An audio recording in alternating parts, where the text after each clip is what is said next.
केदारनाथ, जून 2013।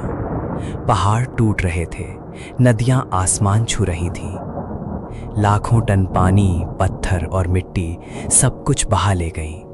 हजारों लोग बह गए, पूरा शहर मिट गया। लेकिन एक चीज नहीं टूटी, एक चीज नहीं बही। वो पत्थर का मंदिर जो 1200 साल पहले बना था, वैसे का वैसा खड़ा था। और उसके ठीक पीछे एक विशाल चट्टान आकर रुक गई, जैसे किसी ने उसे रोका हो। ये संयोग था या महादेव खुद अपने घर की रक्षा कर रहे थे? इसका जवाब जानने के लिए हमें 5000 साल पीछे जाना होगा, उस दिन तक जब स्वयं शिव ने इस पहाड़ को अपना घर चुना था। कुरुक्षेत्र का युद्ध खत्म हो गया था। पांडव जीत गए थे, लेकिन उनके मन में जीत की कोई खुशी नहीं थी। करोड़ों योद्धा मारे गए थे, अपने ही भाई, गुरु, परिजन। युधिष्ठिर के हाथ कांप रहे थे। हमने अपने ही गोत्र का नाश किया है, ये पाप कैसे धुलेगा? ऋषियों ने मार्ग दिखाया, एक ही रास्ता है। महादेव को प्रसन्न करो, उनकी क्षमा मांगो। पांचों पांडव निकल पड़े शिव की खोज में। पहले काशी गए, शिव वहां नहीं मिले। महादेव जानते थे पांडव आ रहे हैं, वो मिलना नहीं चाहते थे। कुरुक्षेत्र का वो नरसंहार उनकी आंखों के सामने हुआ था। वो अभी क्षमा करने के मन में नहीं थे। शिव उत्तर की ओर चल पड़े, हिमालय की गहराइयों में, जहां कोई नहीं जाता। गुप्त काशी पहुंचे, पांडव वहां भी आ गए।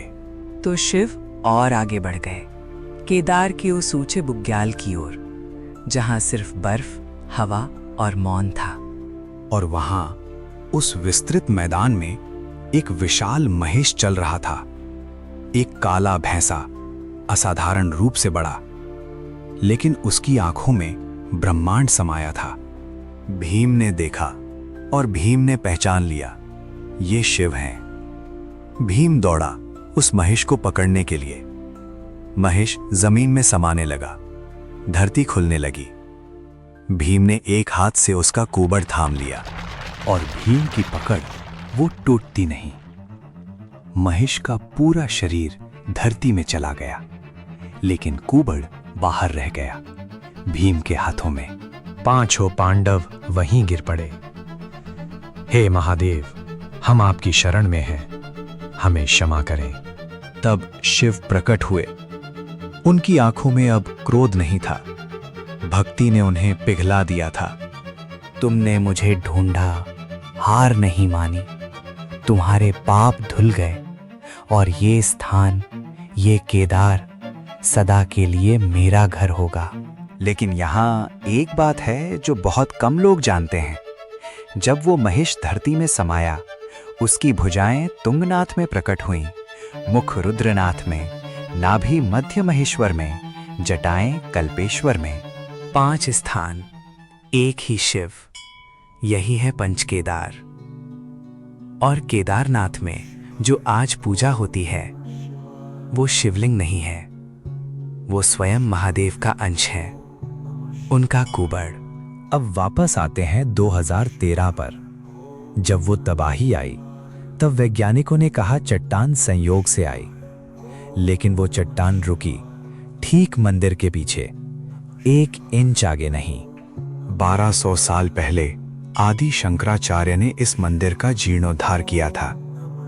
उन्होंने कहा था, ये भूमि स्वयं शिव की है, ये स्थान अमर है। 2013 में वो शब्द सच साबित हुए। तो अगली बार जब आप केदारनाथ का नाम सुने, याद रखें, वो सिर्फ एक मंदिर नहीं है, वो स्थान है जहां शिव ने स्वयं कहा था, यहां मैं रहूंगा। और वो आज भी है।